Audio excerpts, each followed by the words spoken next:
You're listening to the Daily Drive Book Club, a leadership audiobook experience where two leaders turn their commute into a classroom. I'm Vanessa. I'm Yannette. Sit in traffic with us as we drive, learn, and lead together. All right, well, I-95, 3 right lanes blocked before 8:36. Woo, we're going to be on here for a while. Good morning. Good morning. Good morning, everybody. This morning, we are super excited. We have with us Dr. Selen Turner. She is a seasoned HR executive, advisor, and industrial and organizational psychologist with more than 20 years experience shaping talent and culture strategies across Fortune 500 companies. As a partner at Advantage Performance Group, she helps organizations accelerate leadership development, sales enablement, culture transformation, and talent initiatives through innovative, human-centered solutions. She's the founder of Thrive Forward Leaders Forum, a growing platform that brings together executives, scholars, and community leaders to explore the future of work, human-centered innovation, and empowered leadership. Through this forum, Selen creates space for meaningful dialogue, cross-sector learning, and practical insights that help leaders navigate rapid change. She is now working on publishing her first book titled Unique Belonging, Shaping Human-Centered Cultures to Unlock Innovation, which will be released this fall. So welcome and thank you for joining us today. Thank you for having me. So excited to be here. I wanted to kick us off with a question. Dr. Selen Turner, what do you prefer? Dr. Selen, Dr. Turner, so we can get it right. Selen is perfectly fine. Thank you for asking. So Selen and I actually go way back, I think over 15 years ago. We met earlier in our careers. I had the good fortune of crossing paths a few times professionally over the years. And then when we released our Multiplier episode a couple of weeks ago, Selen reached out letting us know that she loved that book, very familiar with Liz Wiseman's framework, has worked with it a lot, and that Liz was also in part the inspiration for her own book coming out in the fall. So we thought, what a wonderful opportunity to revisit Multipliers, and what better way to do that than with Selen. So Yannette, you could kick it off with the first question.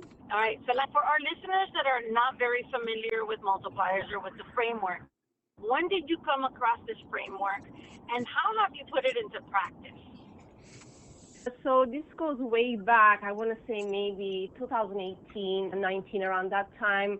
That's when I first came across the framework and the book. I was working at MasterCard overseeing leadership development and talent for all of Latin America and Caribbean. And as part of a global HR team, we were tasked with developing and implementing leadership development programs across the world. And Multipliers was part of that program, actually. I love the concept. It was so simple to understand, yet so powerful. I really fell in love with the framework. I fell in love with the whole concept. Since then, I implemented in many different shapes and forms. But today, as a partner at Advantage Performance Group, Multipliers is one of our best-selling programs across the world. We work with Liz Wiseman Group to bring it to life in many shapes and forms. Amazing. Before I hand it over to Vanessa, after all this time, do you consider yourself a genius maker? Well, I don't know. Some of the assessments actually tells me that yes, I would love to be a genius maker and strive to be one. And I know my tendencies. I look at the assessment all the time to sometimes how I can be an accidental diminisher myself. I teach this for a living, but at the same time, I think it's like the doctor. Sometimes you cannot fix yourself. You need to see another doctor. I think we're always a work in progress as leaders, as professionals in our lives. And so I would say I always work on trying to be aware of my accidental diminisher tendencies. That's what I'm working on currently. So that's perfect. Vanessa, take it away. Multipliers was the third book that we covered for the podcast, and we both were calling each other as we were reading it like, oh my God, this book is amazing. We're genius makers. And then we got to the section on accidental diminishers and we were like, whoops, we may also be doing some of those things. So we thought the book was amazing, and there was so much we could not cover in the first episode. We're really excited about having the opportunity to revisit. Can you talk to us a little bit about some of the things that stand out to you about the framework when you're implementing it with the different companies or individuals that you work with? I can actually give an example on how we do practice what we preach at Advantage Performance Group. I came back to the framework when I joined 2 years ago. We usually have every Monday a collaboration call among all of the partners. We're about 25, 26 of us. They were going to introduce me to the rest of the partners, and they sent me the assessment, and I'm like, oh, small world, multipliers back again. And then the way we introduce ourselves to each other is by starting with our native genius. So we made it a practice, and then, of course, we take the assessment, we refer to it in our collaboration calls.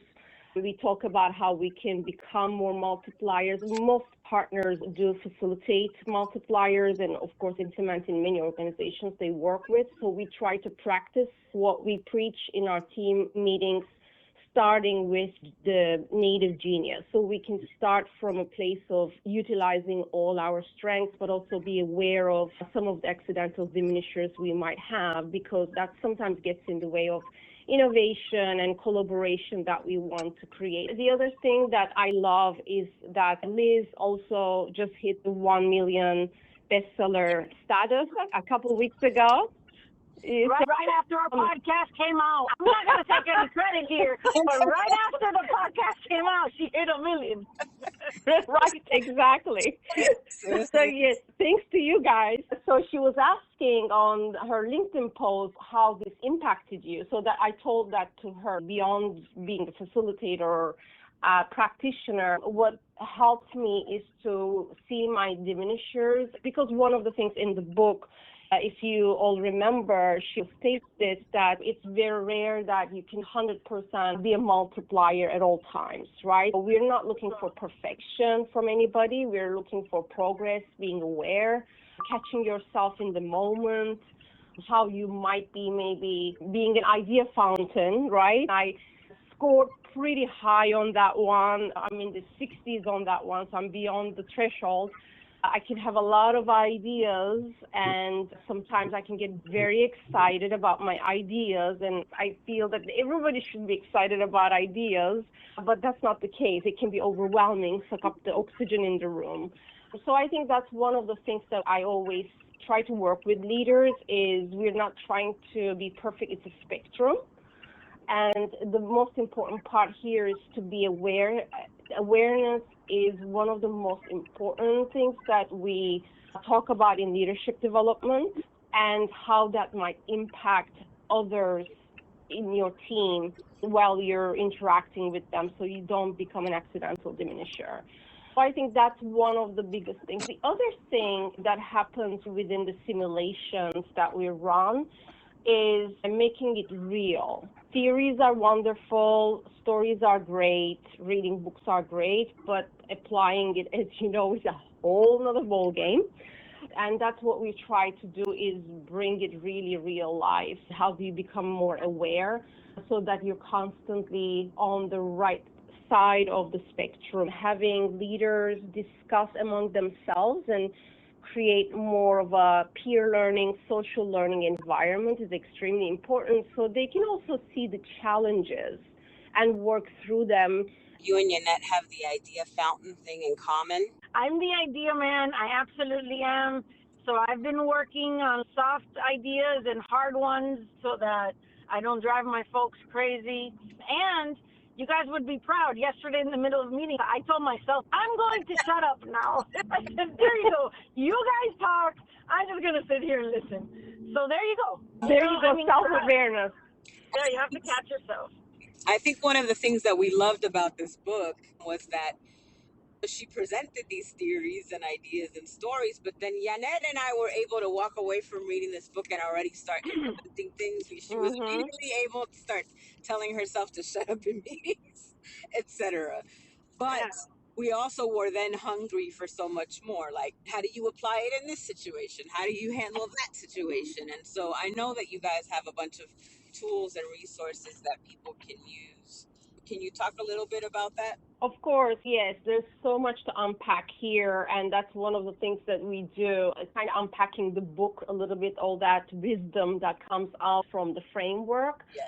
And one of the things I love, I'm a big assessment fan, hence the title IO Psychologist. So we do create and love assessments. That's our bread and butter. Right. And I love this one. There's a free assessment that people can take, and it gives you at least an idea of where you are. It's very easy. You answer, I think, about 20 questions. It takes a few minutes only.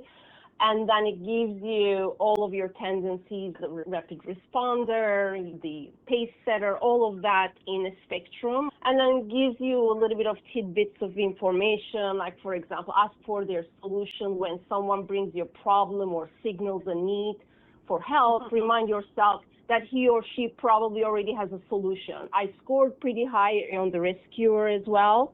I'm looking at my assessment, and it says, ask, how do you think we should solve it, instead of jumping and trying to be the hero, saving everybody. So I tend to do that as well. I love helping people. That's probably why I chose this HR profession to begin with. Rescuing them takes people's empowerment away. The whole idea of multipliers is that you believe in people, that they have the capability to solve their problems. As a rescuer, what you're doing, if you jump into solutions or tell people what to do, you're taking away their ability or capability. It's almost diminishing without you intending to do so. So I would say definitely self-assessment is a great way to start. Again, catching yourself in the moment, it'd be a great start. But other than that, there's different solutions later on. There's a simulation, for example. Jim Perry, I want to call him out because he's a wonderful instructional designer and facilitator. He's genius, definitely. Is the brain behind the simulation. The simulation is a whole day, sometimes it can be a couple days. It could be in different shapes and forms, but it's pretty hands-on, and we have different characters, and there's the manager and there's the team, and everybody has a name, and then you go through different scenarios throughout the day, throughout the simulation, and you kind of bring your day-to-day examples to life, and how would you react in these situations, and how does the accidental diminisher tendencies come about, and how do you turn that into more multiplier type of response, and kind of get to practice these things. So there's coaching as well. So there's so much you can do with these type of frameworks because the language is so easy to understand and resonate with because we all live it. Interesting that you mentioned this, because this part of the book very much interested Vanessa, because Vanessa's the kind of leader, she's been in her position growing within the company, but has been there a long time.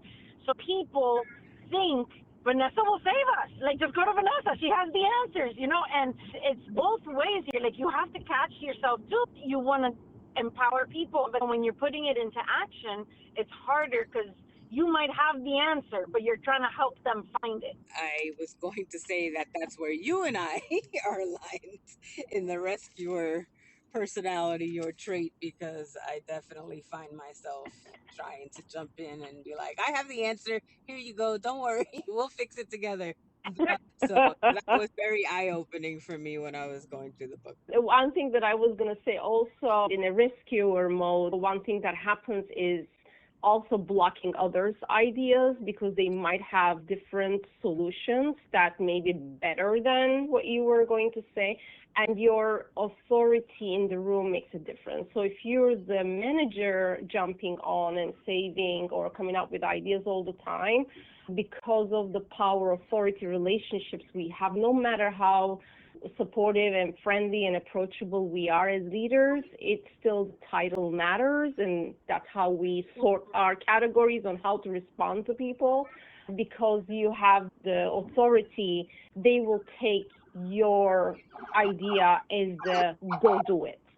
And so what happens is that kind of blocks the rest of the ideas to come to life, which, as we know, that's where innovation happens. We know that a lot of us have different tendencies, and it's accidental. I love that name, accidental diminisher, Right. because that also, I think, removes the shame that comes with it, because nobody wakes up in the morning and says, oh, I'm going to be a terrible leader. No, nobody does that.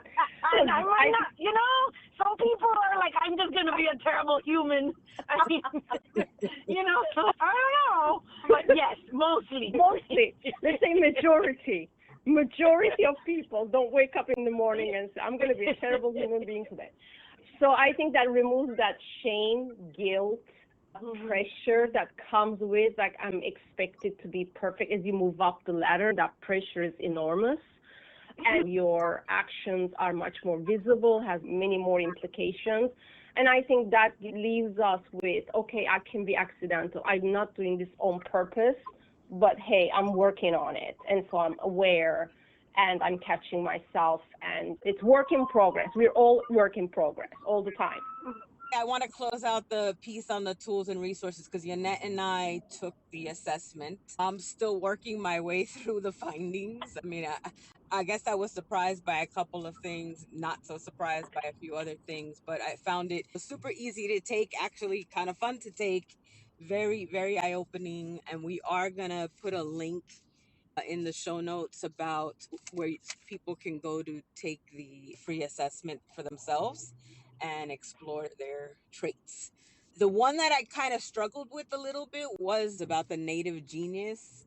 I struggled with that one a little bit. And so, in the work that you do you help people maybe tease that out a little bit more for themselves if they're struggling with identifying that? Yes, there are several questions you can ask, but it's basically what you're known for. So one of the ways to look at it is, at least the way I approach native genius, is what do you get the most positive feedback about from others?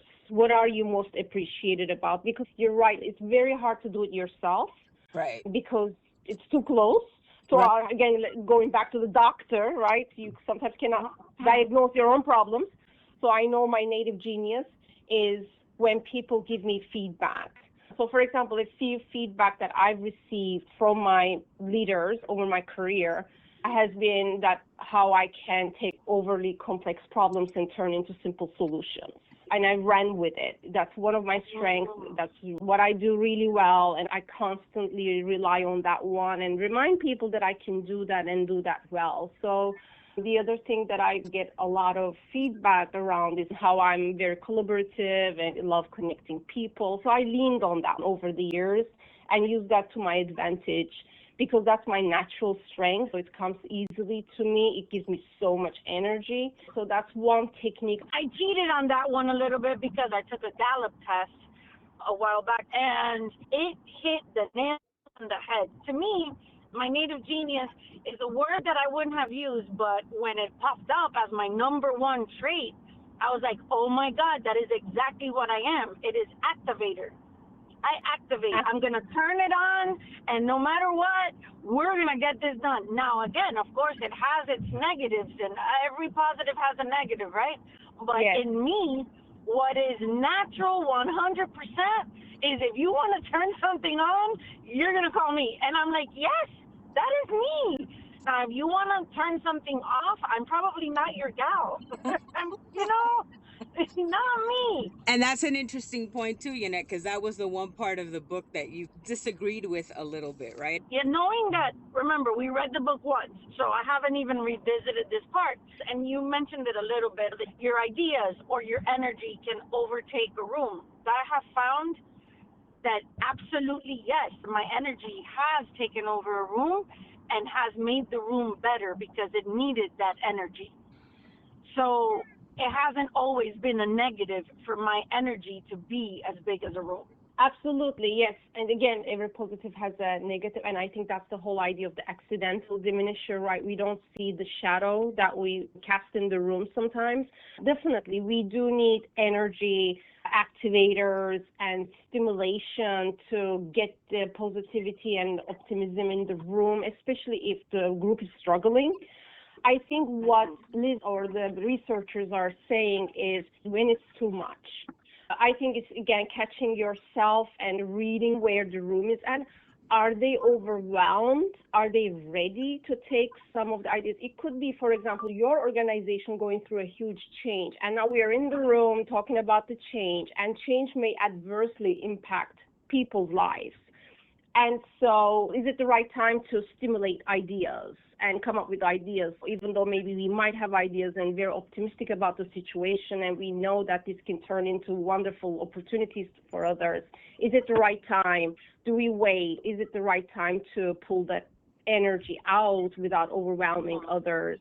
So I think it's knowing when to stop, when to maybe half share the idea, half bake to stimulate other ideas and start a brainstorming type of discussion, how to position it so it doesn't become a order versus it's just an idea. I had a manager and he was full of ideas. We loved his energy and all of that. He would say it so confidently. We would be like, oh yeah, that's a great idea. And he would say, guys, I don't know what I'm talking about. I'm just throwing ideas. I know I sound very confident, but please don't they take this as if I'm confident. So he would say that every time. I know I sound very confident right now, but I really don't know. So please do challenge me. There was a chapter which I found very interesting, and I wish that there was more on this topic. When you're trying to be a genius maker, your boss is a diminisher. And I think that that's a dynamic that a lot of people encounter, because I think sometimes people become accidental diminishers because they're trying to deliver what the person above them wants, right? So, how do you open up with the people that report to you when coming from above is very restricted and diminishing? That is definitely a tough situation. I've had to do it myself as well. We call it shielding your team. There's pros and cons to that. If you shield your team too much, you're again taken away from their own ability and capability to grow and deal with these situations themselves. And then when you leave or something happens, then it becomes a shock that they're now exposed to from the other skip level above. I've lived it myself. That happened to me, my leader shielding, and then when she left, all of a sudden I was totally exposed and was in shock. And I did it myself at times to my team to protect them, to also move things forward, right? You're trying to keep it positive, and because you're that type of person, it comes naturally, and that's how you respond to situations. So I think that's part of it. The other shadow part of that can burn you out, and did for me. The other part that happens in organizations a lot when these situations happen, two leaders one step above each other having very different type of styles, I find the organization's culture also doesn't help the situation. Let's say the boss is diminishing and the organization's culture is allowing for that to happen. That means something is also not playing right in the culture. And now the other manager is shielding the team from that. So we call that subcultures. When I do engagement surveys, I see this a lot. You see that team, for example, answering the questions about the managers very positively, about the organization very negatively. When I have those type of teams, I know that that's what's happening. So maybe something about the culture, something about the team is maybe not working well, but the manager is perceived as the savior and the hero and the protector, and so they have a very happy, protected team. That's what happens. It becomes a subculture, and it becomes a us and them situation, which can be very dangerous because that team may feel that they're not part of the larger team and start giving up on helping to solve the bigger problem and feeling isolated within the bigger picture. So it is a very tough situation to be in. I've seen people in those situations as well. What you would hope in that situation is that the diminishing manager to get the feedback, to hear the feedback and change the behavior. That's the most desirable outcome there. So I would say definitely give the feedback. do not shy away from it because you also have an obligation to protect the team. Try not to be the rescuer in that case, but more so use your voice to affect change in a positive way so the bigger system and the culture can change. I think we need a whole book just on that topic. I think everybody has dealt with that at some point in their career. And it may not even be your direct boss, right? It may be their direct boss and it's trickling down to you. I mean, like you said, ultimately it's a culture thing at that point. So very interesting and something I definitely want to learn more about. In the book, I found it very interesting that in building geniuses, there is a science behind it, and hence we have all these tools, right, to help us build geniuses. But when our boss is a diminisher, we have to be able to combine science with some art. So some soft skills to be able to manage that person. And I'd love to, again, in another podcast, take a deeper dive into the art and science of managing a diminisher. Maybe that's a part 3 conversation. Again, I feel like we could have done an episode on each chapter of this book and just still not even scratch the surface. It was so good. So, Yeah. Yes. my other question, which may incorporate multipliers but not specific to multipliers, is just you've had a lot of experience doing this kind of work across all kinds of organizations. What's one of the biggest lessons that you feel you've learned along the way about leading in a human centered way? As I'm writing my book, I've also doing a lot of research, 6, 7 years in the making now. One thing I'm gravitating more and more towards is this notion of small gestures, and kindness is a big one. I'm digging into research around how kindness at work can be life-changing for all of us, all the things that we're just talking about, right? How kindness makes a difference as a leader and as a human being in general, but also as a leader. And that's one thing that I've been gravitating towards in the last couple of years, is how can we do more of that? I took it as my personal promise as well for the last couple of years. How can I be more kind person, help other people in dire situations? But it's also just being that human being after all. And I think in leadership right now, what I'm seeing a lot is that is needed most right now. The engagement is at all times low in organizations. I'm facing that myself with my current clients I'm supporting. I'm doing engagement surveys and I'm seeing firsthand data is showing that. So I think that's one thing that I'm learning is, yes, there's so many things we can do as leaders and so much work to be done, and it's always work in progress.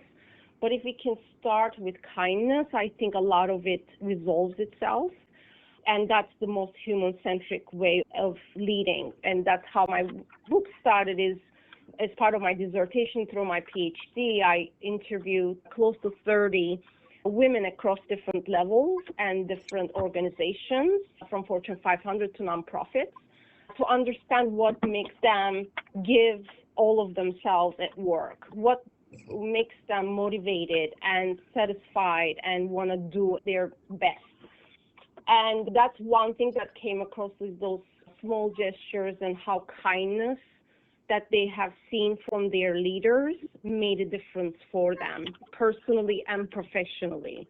My next question was going to be, what's the one thing people can start doing Monday morning to be better leaders? Would that be your response to that? Yes, Being more kind in the office?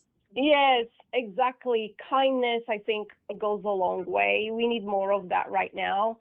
Small gestures. What does this person need today?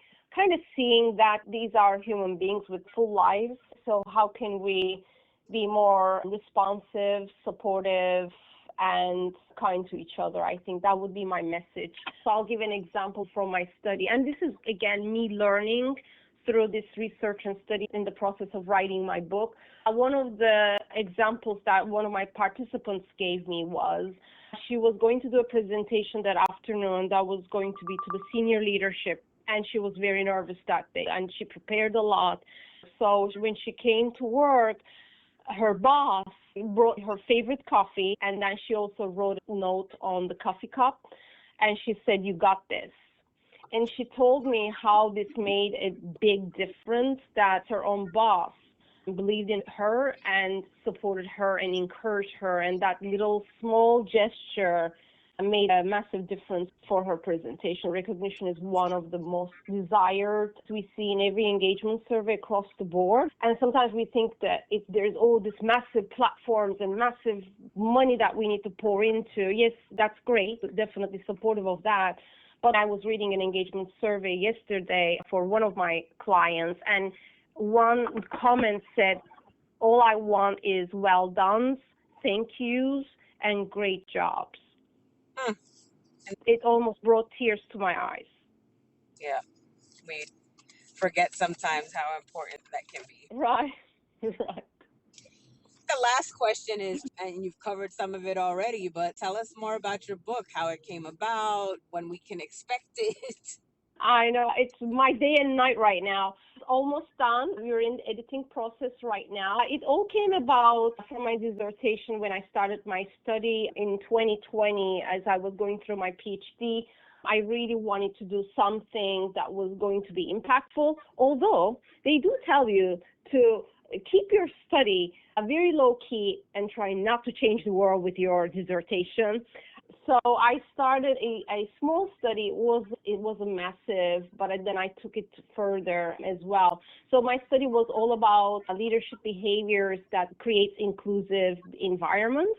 And I interviewed about 30 women across the board, nonprofits, and try to understand the behaviors makes a difference and direct connection to innovation. So what are some of the behaviors that leaders do that gives you that, as I mentioned before, your best self, your best ideas, and what really sparks that. And then on the other side, I also studied organizations and what kind of conditions the organizations need to create. So out of the study came a wonderful framework that I was very proud of, but I didn't want it to sit on a shelf in an academic journal of 300 pages. Right. So I knew nobody wanted to read 300 pages, although I do feel that it's one of my best works. I know not everybody wants to read that. And so I said, why don't I turn it into a book? And a publisher reached out to me. Didn't go with that publisher, but found another one, Red Thread Publishing. And I'm very happy with my choice. And they guided me through. Now it's 3 parts. I also included the self portion, how we ourselves can be part of that solution, and how can we voice our own selves, because there's also things that we, again, accidentally do that contribute to the environment in a negative way or sometimes positive way. So what are some of the things that we can be not afraid to speak our own voice, and along the way also inspire others and inspire a chain of reaction, and how leaders and organizations can contribute to that. So it's 3 parts, and there's a framework and also a diagnosis to come with it. I'm very excited about that. Sometimes I feel like we're overcomplicating, so I was trying to simplify it using my own native genius. And so it's coming out in full, hopefully. Super exciting. We cannot wait to read it. We will definitely cover it on this podcast and hopefully have you back so that we could break it down further when that time comes. Thank you. I'm excited. Thank you for having me. Of course. Thank you, Selen, for sharing your genius with us. Yes. You have made us geniuses in this conversation, expanded our genius a little bit. So thank you. Of course. And I love the podcast. I'm a big fan from the day you both launched it. It's such a genius idea. And knowing, of course, Juanette, and getting to know you, Juanette, it's been wonderful to hear your voices and getting to know some of the books and being part of the journey. It's a wonderful idea. I love it. Thank you. We appreciate Thank you. So again, we're going to put a link in the All show right. notes to the resources so you can learn a little bit more about this, assess yourself, and take some next steps. Thank you, and have a wonderful rest of the day. You Thank too. you, everybody. Bye, everyone. Bye. That's our commute for today. Got a question, a book suggestion, or something on your mind? Email us at thedailydrivebookclub@gmail.com. Show notes for this episode are in the description. Thanks for driving with us on the Daily Drive Book Club. Keep driving, keep learning, keep leading. We'll see you on the next one. And by the way, no laws were broken during this recording. That's a whole nother podcast.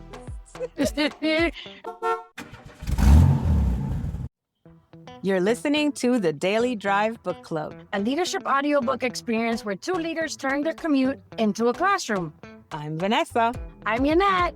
Sit in traffic with us as we drive, learn, and lead together. All right, well, I-95, 3 right lanes blocked before 8:36. Woo, we're going to be on here for a while.